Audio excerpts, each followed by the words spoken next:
Grade 10 as a science teacher. अनि आज चाहिँ हो मेरो गेट ड्युटी। सो म चाहिँ आज भ्यानमा जान्छु होला। अहिले चाहिँ 9:49 भइसकेको छ। सो भ्यान आयो भने भ्यानमा जाने, नभए भ्यान हेरेको अहिले चाहिँ भ्यान आयो भ्यानमा जाने, नआए पैदल यात्री हो। 9-10 भन्दा पहिला पुग्नुपर्छ। So let's see.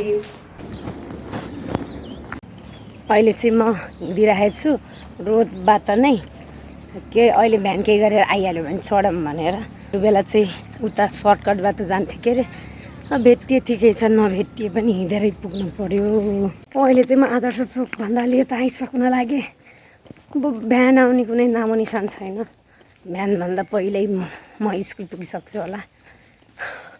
त्यस्तो गाह्रो हुन्छ हिँड्न भनेर त होइन, त्यही पनि छिटो पुगिन्छ भने सजिलो हुन्छ नि के हिँड्ने भनेर हो के अरे।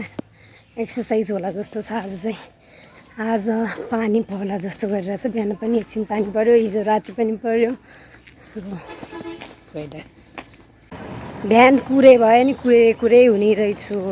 अहिले चाहिँ म स्कुल आइपुग्न लागेँ। लिजर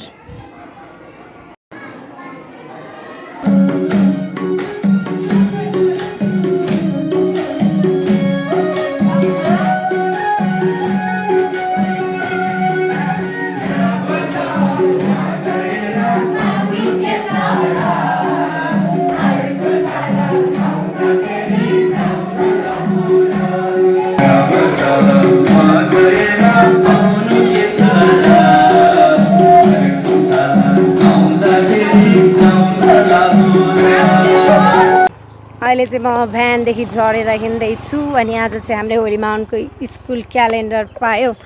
अनि लेट्सी होइन, let me show you that.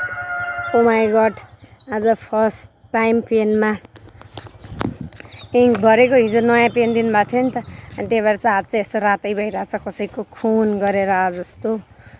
अनि एउटा कुरा, अहिले चाहिँ मेरो शरीर त्यति साह्रै दुख्दैन, बट घाँटीको कन्डिसन चाहिँ अलिक नराम्रो भइरहेछ। Okay, by by.